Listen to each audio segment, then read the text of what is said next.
हरे कृष्ण। नमस्कार प्रिय श्रोताओं, स्वागत है आप सभी का आपके अपने धार्मिक चैनल दिशा स्पिरिचुअल में। भक्तों, आज हम सुन रहे हैं कार्तिक मास के अध्याय 11 को। कार्तिक मास में श्री कृष्ण की उपासना अत्यंत फलदायी मानी गई है। जो व्यक्ति इस पवित्र मास में सुदामा चरित्र सुनता है उसे भक्ति, प्रेम और वैराग्य तीनों प्राप्त होते हैं। यह कथा केवल मित्रता की नहीं बल्कि सच्चे समर्पण और निस्वार्थ प्रेम की भी है। बहुत समय पहले संदीपन मुनि के आश्रम में दो बालक शिक्षा ग्रहण करते थे। श्री कृष्ण और सुदामा दोनों में गहरी मित्रता थी। सुदामा अत्यंत निर्धन ब्राह्मण बालक थे। वह हृदय से अत्यंत पवित्र। श्री कृष्ण तो स्वयं भगवान विष्णु जी के अवतार थे, फिर भी वह सुदामा को अपना सबसे प्रिय मित्र मानते थे। गुरुकुल में दोनों एक साथ पढ़ते, खेलते और गुरु की सेवा किया करते। एक बार गुरु पत्नी ने दोनों को जंगल से लकड़ियां लाने भेजा।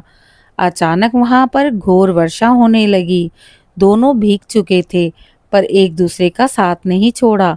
श्री कृष्ण ने कहा, सुदामा, जब तक तू साथ है मुझे कोई भय नहीं होता।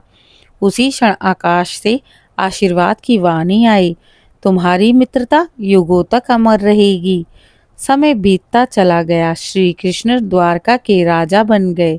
सुदामा का विवाह एक साध्वी ब्राह्मणी से हुआ, परंतु जीवन में उसके दरिद्रता छाई हुई थी। घर में खाने को अन्न न था। पत्नी दिन रात ईश्वर से प्रार्थना करती, हे प्रभु, मेरे पति को उनके मित्र कृष्ण से मिलाइए। सुदामा संकोच में थे। वे बोले, मैं कैसे जाऊं उस महल में जहां सोना बरसता है। मैं तो फटे वस्त्रों वाला ब्राह्मण हूँ। पत्नी ने विनती की, हे स्वामी, आप श्री कृष्ण के सखा हैं, उनके दर्शन से ही हमारे सभी कष्ट मिट जाएंगे। सुदामा तैयार हो गए। जब सुदामा घर से निकले पत्नी ने प्रेम पूर्वक एक छोटी सी पोटली बांधी जिसमें था थोड़ा सा चिवड़ा यानी पोहा। वहीं उन्होंने भगवान की भेंट करने को कहा।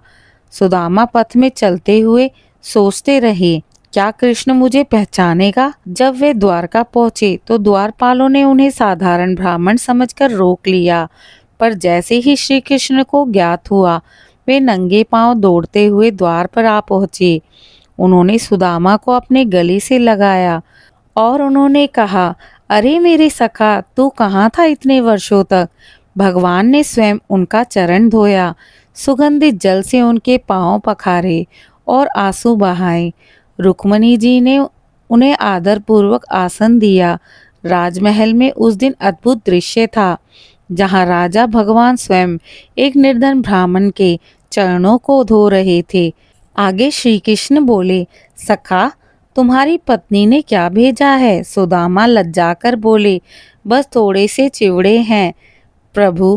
कृष्ण ने बड़े प्रेम से वह चिवड़ा खाया। एक मुट्ठी खाई तो बेकुंठ डोल उठा, दूसरी मुट्ठी ली तो देवी लक्ष्मी मुस्कुराई, तीसरी उठाने लगे तो रुक्मणी ने कहा, प्रभु अब बस कीजिए वरना मेरे भक्त को सब कुछ मिल जाएगा और मुझे कुछ नहीं रहेगा। भगवान हंस पड़े। सुदामा कुछ मांगना नहीं चाहते थे, वे केवल अपने मित्र का प्रेम लेकर लौट गए। परंतु जब अपने झोपड़े के पास वह पहुंचे तो देखा वह टूटी फूटी कुटिया वहां एक स्वर्ण महल की तरह बन चुकी थी। पत्नी रेशमी वस्त्रों से सुसज्जित थी। सुदामा भाव विभोर होकर बोले, हे प्रभु, आपने बिना मांगे सब कुछ दे दिया। यही तो आपका सच्चा प्रेम है। भक्तों, जो कार्तिक मास में इस कथा का श्रवण करता है या किसी को यह कथा सुनाता है तो उसे दरिद्रता, रोग और कष्ट से मुक्ति मिलती है। घर में अन्न, धन और संतोष की वृद्धि होती है। संतान में भक्ति, विनम्रता आती है। भक्तों, सच्ची मित्रता स्वार्थ से नहीं, हृदय से होती है। सच्चा भक्त मांगता नहीं, बस ईश्वर के प्रेम में जीता है। कार्तिक मास में जो दूसरों की सहायता करता है वह स्वयं भगवान का प्रिय बन जाता है। कृष्ण सुदामा सौहृद्र पवित्रम भक्ति कारणम कार्तिके स्वर्णम यस्य सा मुक्तिम लभते दुर्वम। जय श्री कृष्ण सुदामा की जय। मित्रता, भक्ति और प्रेम की जय।